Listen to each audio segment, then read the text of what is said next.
Okay, here we are. May Fox and Pheasant pour. Yeah. And I think a little bit outside the box on this one. I think we've traditionally stuck by things that maybe people have seen or heard of, things that I think everybody needs to try, some unique kind of one-offs or like barrel picks of things and full proofs and barrel proofs of things.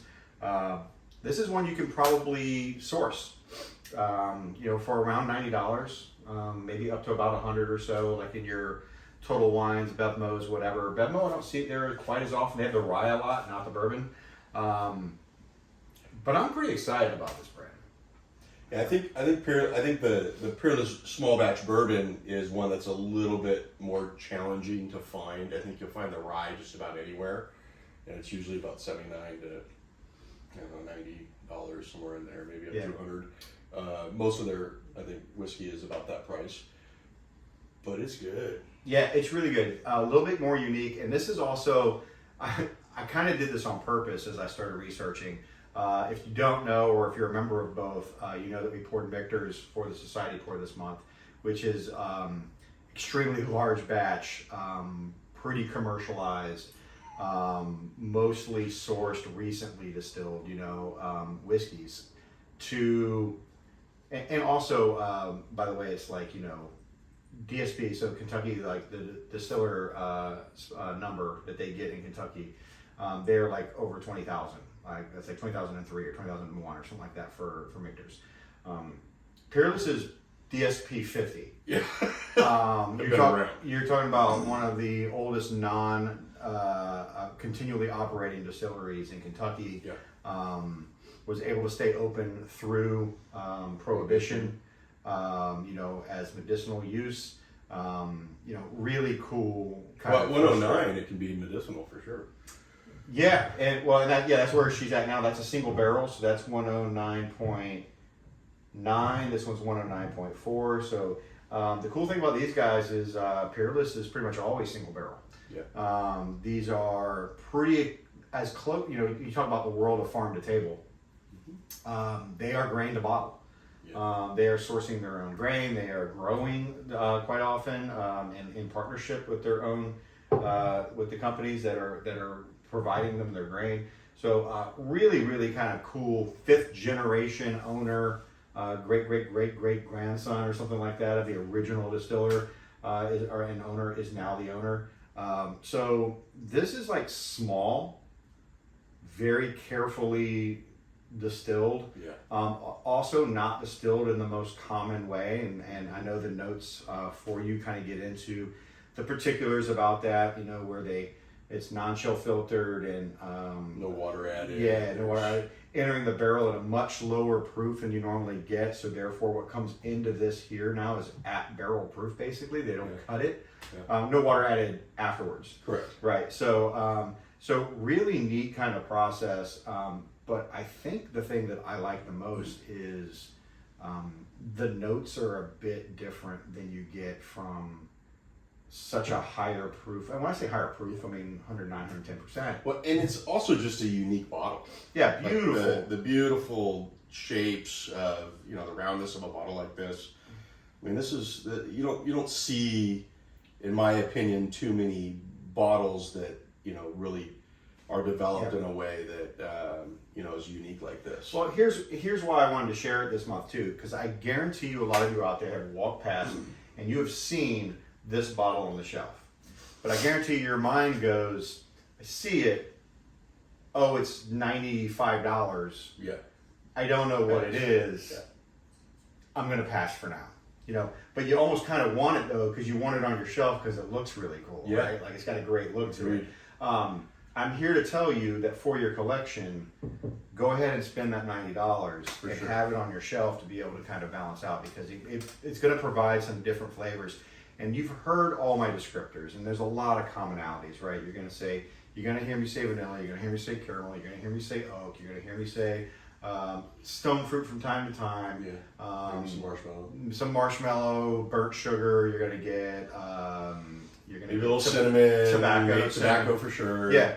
This has floral notes and honeysuckle, and yes, there's citrus, but the wood in this guy is not like that same heavy oak. You get some toasty oak on the back end, but up front it's more of a cedar.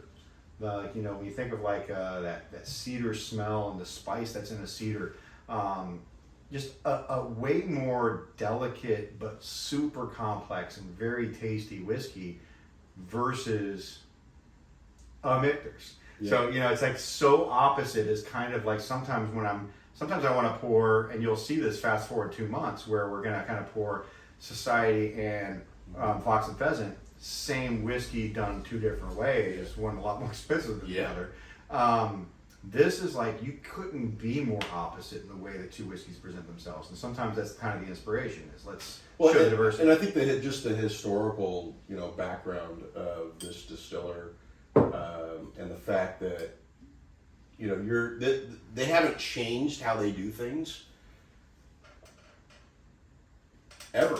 Whereas, you know, Michter's and some of these other brands where you're purchasing, you know, a label, and, you know, you're blending all kinds of different whiskeys. By the way, I had a slip pour on the last video. Oh my gosh! And we had quite the start of the evening this evening with quite a heavy hand. It felt like a quadruple pour, but you know. But you know, waste not, want not. Yeah. That's right.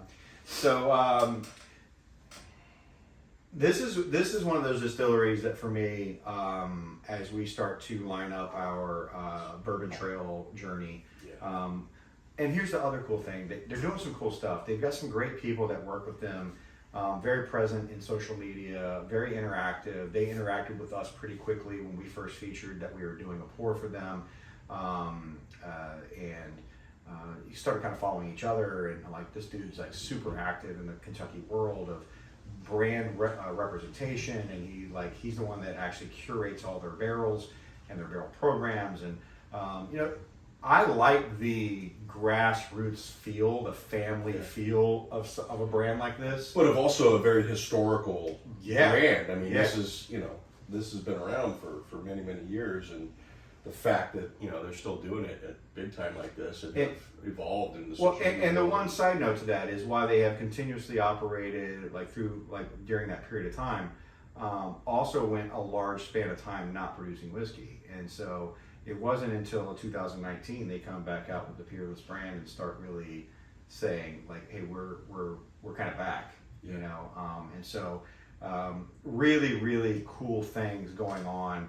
I implore you to go to the Peerless website, check out some of the things that they're doing, read a little bit more about the history, the family history, and the fact that it's all been in the family for as long as it's been is, I think, a unique story on the Kentucky Trail as more and more money funnels in and kind of becomes the Napa of the modern era, you know, where it used to be families and farmers that kind of just made this stuff happen, and now big money comes through and just realizes the capitalism aspect of it and just buys stuff and mass produces, mass markets things. This is one of those companies that for me harkens back to a different era. You know? When you just signed up for, you know, like a 7-bottle collection of different bourbons that they're distilling. I would love to be fortunate enough to get it. It's a very small walk through the history of the distillery in 7 bottles for like $1,000. Yeah, but they're old school, the way that the bottles used to be, different variations of the recipe at different times. I don't know. It was kind of a cool offering. Yeah, who knows? Who knows if I get it or not? But man, it's I've become that should tell you how vested I am, and I think that what they're doing is the right way of doing it, and I'd love to be able to kind of promote it here. Hopefully you go out there and you buy a bottle of Peerless. You know, it's unfortunate because you can buy directly from the distillery, you just can't import into most states, you know, so hopefully at some point we can get some of their other cool offerings that you'll never see on a shelf out here. You don't need to search too hard for this guy. You can find it, but it's worth the shirt. It's worth it. I definitely try to get it. Let's go through the tasting notes real quick. So again, I talk about that citrus. I talk about that floral piece. A little bit of cedar. Unfortunately, we should have rinsed. I'm getting some of that Michter's still in here. That sweet note is the Michter's. Oh, is it? Yeah, because I still smelled the heavy tobacco. That smelled sweeter than it did. Such a no-no, by the way. Have multiple glasses or rinse your glass out, especially when I'm making a jump from Michter's to this. That was. Toasted oak, a little bit of tobacco in the middle body. That was always on there, so I mean some of that is in here. But then the floral, spicy oak, dry cocoa finish is definitely there. That rich kind of dries your mouth out. I just ate or drank like some hot chocolate kind of thing is something that I get every time with this guy. It's definitely got a little heat.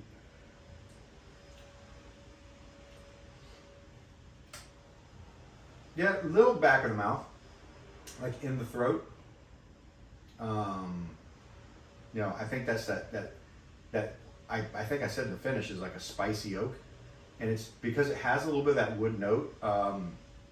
I get that heat, on the back end, but not in a bad way, man. Mm-hmm. Again, No. And I think even on the finish, I think the first time I did the sampling, and I might have done the notes, by the way. I think I did the notes off of this bottle, and we just poured this bottle. By the way, these are all single barrel.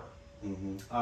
They don't slap it on there because if you look at it, it says small batch. Yeah. Your traditional thinking says small batch is like a blending of like maybe 20 or less than 200 barrels, all that kind of stuff. But these guys are actually they're barrel proof.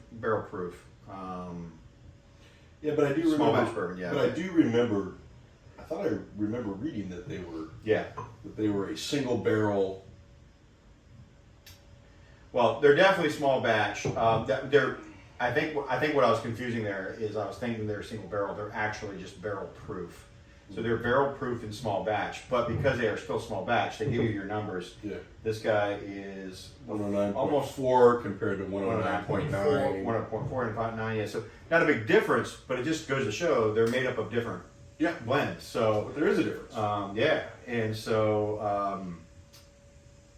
I believe that again. This guy. Also, there's enough in your tasting to do one neat and one with a rock, and I think on ice this would be it'll probably open up a little bit with the floral. Oh, for sure, it'll soften. Yeah, it'll soften a bit. But that being said, like even for the proof, I don't think this is it's a smooth 109. It's a delicate 109. Oh, Smooth, maybe not. Like there's some heat. We're talking about it, right? You're right. Delicate is a much better descriptor. Yeah. It's a delicate. I'm getting that floral kind of little bit of like herbal finish as it sits. So I'm a big fan, and I didn't expect myself as I went back into Peerless to be like romantically attached to it, like really liking what they're doing. But the more research I did and the deeper we dove in, the more I'm becoming just a fan of the mission of Peerless, the family history of Peerless, just the historical significance of it. They're number 50. That's pretty cool in itself. Yeah, this isn't a flash in the pan, fly by night. Oh, bourbon's big again. Yeah. Let's start making bourbon distillery. They've been doing it since the 18. Let's look at it again real quick. Early 1880s. So not the oldest stuff out there, but it's still been a minute. I'm a huge fan. I'm wanting to share it. I hope you guys get have a good time tasting through this guy because it is. I think a really, really fun bottle of bourbon and beautiful bottle. And you don't normally get a small batch barrel proof, bottle. I mean, this isn't a special release. Here's the thing. That's what I mean. It's not a special release. This is just what they make. This is just their typical regular, style. And a lot of other bourbons, they run these one-offs or they're doing something a little bit different. They have different variations. This is just what they do. But you know what happens? Sweet mash. You know what happens if they were to cut this back down to 90 with water? It wouldn't taste as good as it does right now. Maybe they could. Yeah, I mean, it tastes different for sure. Yeah. But you stretch your bourbon out further. True. You know, you Well, get that's why they charge a little bit more. yeah. So again, You're getting the you got to think product about the way that, it right? was intended to be. Right. And I also like the fact that they haven't veered from the recipe at all. I mean, in my research, it was that, you know, they've stuck to the original recipe. They are very committed to their history. Yeah, which I appreciate. Yeah. And we, as the American Whiskey Preservation Society, obviously appreciate that. Yeah. And so this is a good pick.